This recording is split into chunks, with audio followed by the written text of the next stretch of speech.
Have the economic reasons to be able to house people that are just coming over on the shores, then we have the reasons to actually... Britain is at a crossroads. On one side, hundreds of thousands of people taking to the streets with flags in hand, demanding change. On the other, a prime minister warning that something dark is being stirred in our country. The question is, who's really driving division? And what does it mean for the future of our nation? Let's break it down. But first, hit the like button and subscribe to the channel for more. Last weekend, we witnessed one of the largest patriotic demonstrations in modern British history. Over 150,000 people took to the streets of London under the banner of Unite the Kingdom, waving the Union Jack and the flag of St. George. For many, this was about pride, identity, and frustration with a government that no longer seems to listen. But instead of recognizing this moment as a sign of deep public discontent,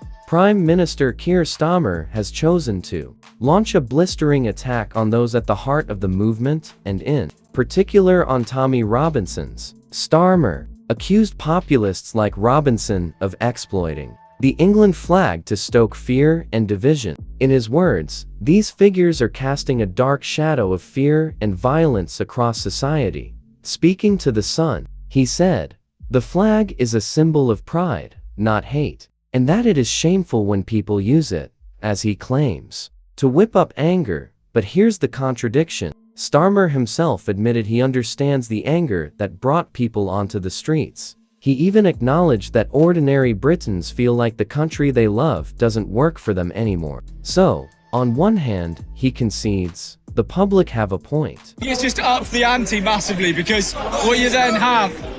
On the other hand, he labels those leading the charge, Robinson, Elon Musk, and other prominent voices as dangerous populists who supposedly threaten democracy itself. Let's be clear, this is not just a swipe at Tommy Robinson. It's a wider attempt to delegitimize a movement that's growing bigger and louder every week. The Prime Minister is framing this as a battle for the heart and soul of the nation. And in doing so, he's trying to paint patriots as extremists while presenting himself as the calm, sensible alternative. We're tired of the system letting us down, you know, we work hard every day, pay our taxes, and we get nothing. We get absolutely nothing. Can't see a doctor, can't get the benefits. Now, Starmer's language was sharp. He said, when populist politicians, convicted criminals, and foreign billionaires take to the stage to encourage violence, make racist comments, and threaten our democracy, it casts a dark shadow across our society.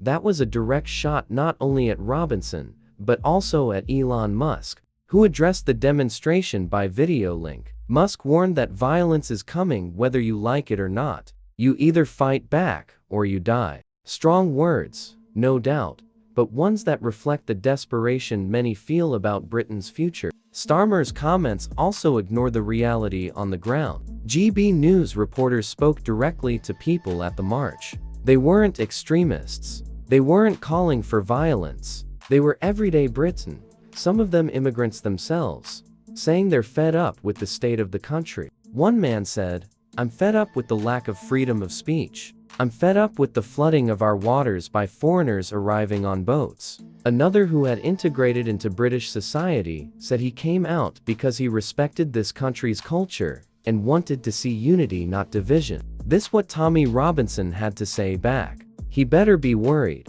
I will successful watch his government collapse whilst tweeting. This wasn't some fringe rally. Speakers included figures from across Europe. French politician Eric Zemmour, Danish People's Party leader Morten Mesmet, German MP Peter Bistrin, Polish MEP Dominic Turinsky, Belgian activist Philip Winter, and even London mayoral candidate Ant Middleton. Whatever you think of these names, their presence shows this movement isn't isolated. It's part of a wider European push back against mass immigration, censorship, and globalist politics. And what stood out most? The diversity of people present. GB News Dougie Bade, there were all sorts of ethnic minorities marching alongside white working-class Brits. People weren't there to divide the nation. They were there to demand that their culture, their rights, and their freedoms be put first. They were there to wave a flag that in recent years, many have been shamed out of flying. So the question is, Who is really stoking division here? Is it the people on the streets, frustrated but peaceful, calling for change? Or is it a prime minister who dismisses them as manipulated by convicted criminals and foreign billionaires? Because from where many stand, Starmer's rhetoric sounds less like leadership and more like demonization. At its core, this is about something very simple. Respect. Respect for the flag, respect for free speech, and respect for the ordinary Britons who feel abandoned by the political class.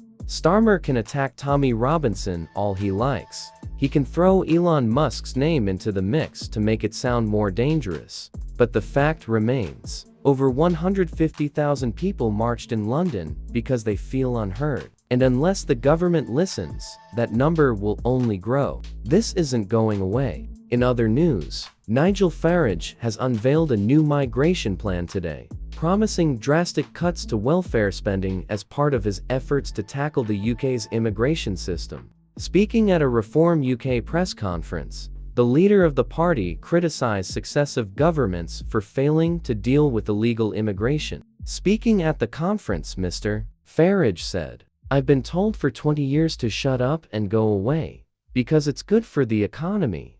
And that is all that matters." Well, quite how you measure quality of life against the economy, I don't know. But now, we're beginning to learn the truth. That simply what we've been told on this wasn't true. Far too many who come don't work, have never worked, and never will work. The ability to bring dependence of all kinds. And when you start to realize that most of those who come are very low-skilled and on very low wages, you start to get a very, very different picture. In fact, you start to get a massive benefits bill. We are here to make massive future cuts to welfare spending. Mr. Farage also revealed that if elected, he plans to abolish leave to remain. He explained, "We will not only say that these people do not qualify for indefinite leave to remain, we will abolish indefinite leave to remain as a category in this country." The Reform UK leader said the anticipated cost of the more than 800,000 people expected to qualify for leave to remain in the next 3 years is $230 billion, what he described as a truly eye-watering sum of money.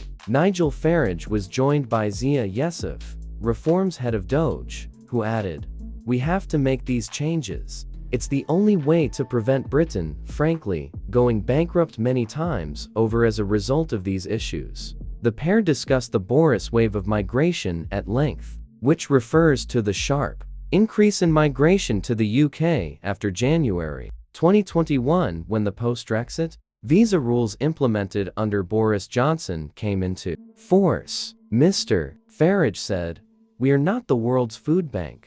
It is not for us to provide welfare for people coming in from all over the world. The 800,000 people that will get indefinite leave to remain lest this policy is revoked tend to be young. They tend to be low-skilled. They are going to be a huge burden on the state." He added, "I understand we're aiming to high. I understand we're ambitious. We need to be. The country is in dire trouble. Dire trouble economically.